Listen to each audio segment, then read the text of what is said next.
की वीडियो का टॉपिक है, जिस तरह के पिछली वीडियो के अंदर मैंने आपको टाइप्स ऑफ ऑपरेटर्स के बारे में बताया था और जिनमें से आपको मैंने 2 बता दिए थे और 2 रहते थे और आज की वीडियो में वही 2 मैं आपके साथ एक्सप्लेन करूँगा क्या है। तो वीडियो शुरू करने से पहले आप सबसे गुज़ारिश है कि अगर आप हमारे चैनल पे नए हैं तो सब्सक्राइब कर दें, बेल आइकन को दबा दें और ताकि हमारी आने वाली नई वीडियोज़ आपको मिलती रहें, उनकी मालूमात आपको मिलती रहें।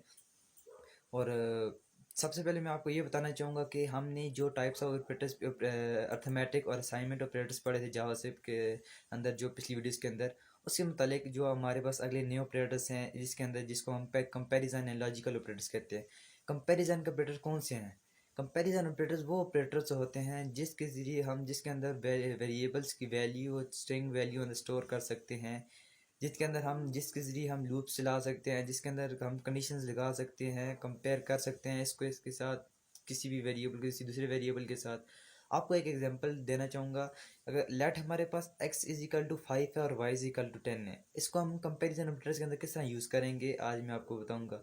हम कंपैरिजन ऑपरेटर्स के अंदर हमारे पास डिफरेंट ऑपरेटर्स होते हैं जिनमें सबसे पहले इक्वल टू हमारे पास क्या काम करता है।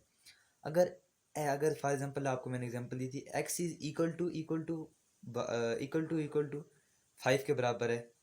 अगर ये 5 के बराबर है तो इक्वल टू हमारे पास ट्रू वैल्यू हमें ट्रू वैल्यू रिटर्न होगी। यही वैल्यू अगर x इज इक्वल टू 8 हो तो हमें फॉल्स रिटर्न होगी। अगर ये इसी वैल्यू x इक्वल टू अगर हमें स्ट्रिंग के अंदर 5 वैल्यू हो, ये हमें सही रिटर्न ट्रू करेगी। इसी तरह हमारे पास आता है equal to triple equal to. ये इसकी इसे ये कहते हैं कि टू इक्वल टू वैल्यू और टाइप ऑफ इक्वल टू।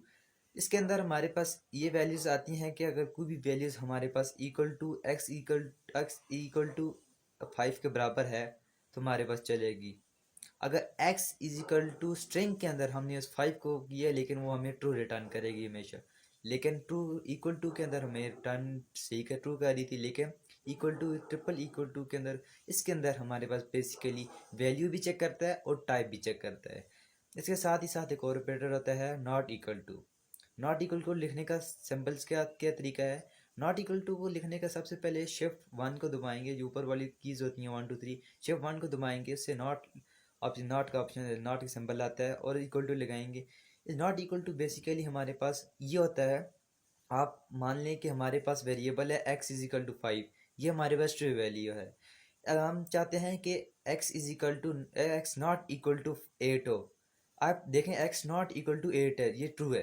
अगर x नॉट इक्वल टू 5 हो, ये फॉल्स हमारे पास आ जाएगी। नॉट इक्वल टू का ये फंक्शन है। उसके साथ ही साथ हमारे पास नॉट इक्वल टू आता है। नॉट इक्वल टू यही होता है, नॉट इक्वल टू वैल्यू भी चेक करता है और नॉट इक्वल टू टाइप भी चेक करता है। हमारे पास अगर नॉट इक्वल टू वही होता है, अगर नॉट इक्वल टू 5 है तो हमें फॉल्स रिटर्न करेगा। नॉट इक्वल टू 8 है तो हमें ट्रू रिटर्न करेगा, और नॉट इक्वल टू 5 है हमें फॉल्स रिटर्न करेगा।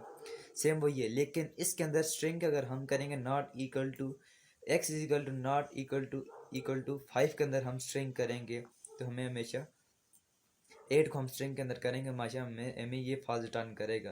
और इसके साथ ही साथ हमारे पास ग्रेटर देन लेस देन।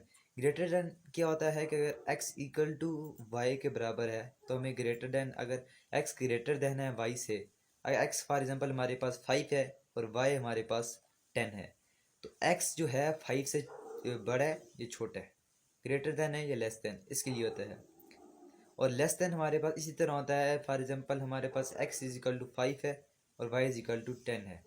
इस तरह हम x is equal to x less than y, और इसी तरह करेंगे x। अब नई वैल्यू हमने ये ग्रेटर देन भी मालूम कर दिया, लेस देन भी मालूम कर दिया, लेकिन ग्रेटर देन इक्वल टू मालूम कंपेरिजन ऑपरेटर्स हैं नहीं सारे, तो इसके लिए हमारे पास ग्रेटर देन और इक्वल टू होता है। ग्रेटर देन और इक्वल टू ये होता है कि हमारे पास अगर कोई भी वैल्यू है, x की वैल्यू है, उसको हम ग्रेटर देन और इक्वल टू करेंगे। पहले ग्रेटर देन साइन चेक करेगा, फिर इक्वल टू साइन चेक करेगा, तब हमारे पास रिटर्न वैल्यू करेगा। सेम टू जिस तरह ग्रेटर देन की वैल्यू हमारे पास एक्स अगर छोटा है तो हमें रिटर्न जो वैल्यू रिटर्न करेगा, अगर एक्स बड़ा है तो जो हमारे पास रिटर्न वैल्यू करेगा। और लेस देन भी इसी तरह ही होगा कि अगर एक्स छोटा है तो, और अगर वाई छोटा है तो जो हमारे पास वैल्यूज़ है और हमें रिटर्न करेगा। ये तो हमारे पास सारे कंपैरिजन ऑपरेटर्स हो गए जावास्क्रिप्ट के अंदर, टाइप्स ऑपरेटर की टाइप्स ही जो कंपैरिजन ऑपरेटर थे। इसके साथ ही साथ हमारे पास लॉजिकल ऑपरेटर्स होते हैं। लॉजिकल ऑपरेटर्स वो ऑपरेटर्स होते हैं जिनके ज़रिए हम कोई भी कंडीशंस, हम फॉर्म वैलिडेशन, फॉर एग्जांपल हम फॉर्म वैलिडेशन, कोई भी फॉर्म वैलिडेशन करते हैं, उसके अंदर हम ये चाहते हैं कि हम एक वैलिडेट करें ईमेल, फर्स्ट नेम वैलिडेट करें, लास्ट नेम वैलिडेट करें।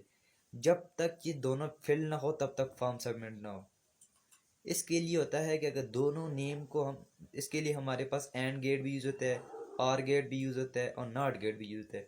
नॉट इस वक्त यूज़ होता है कि हमें एम्प्टी वैल्यू मिले तो उसके लिए हम नॉट गेट यूज़ करते हैं। ये सारे logical gate, logical and gate, not gate और आर गेट। ये आर को लिखने का सिंबल क्या है कि शिफ्ट 8 है, शिफ्ट 9, शिफ्ट 7 ऐसी तरह का सिंबल है। उसके ऊपर एंड गेट के 2 एंड गेट लिखते हैं तो हमारे पास वो आ जाते हैं। और नॉट इक्वल टू ये है, और नॉट आर का ये होता है कि हमारे पास शिफ्ट ऊपर, हमारे पास बैक स्पेस के नीचे कीबोर्ड के ऊपर जो बटन होता है उसको हम दबाते हैं तो वो हमारे पास ब्रैकेट की टाइप एक बार की तरह हमारे पास आता है। वो डबल बार करते हैं उसको हमारे पास आर गेट होता है। और नॉट गेट का सिंबल वही होता है जो आपको मैंने बताया था। और बेसिकली आज की वीडियो के अंदर यही दो टॉपिक्स थे, कंपैरिजन ऑपरेटर और लॉजिकल ऑपरेटर्स। अगर आपको हमारी वीडियो अच्छी लगी हो तो लाइक कमेंट शेयर ज़रूर करना, दुआओं में याद रखना।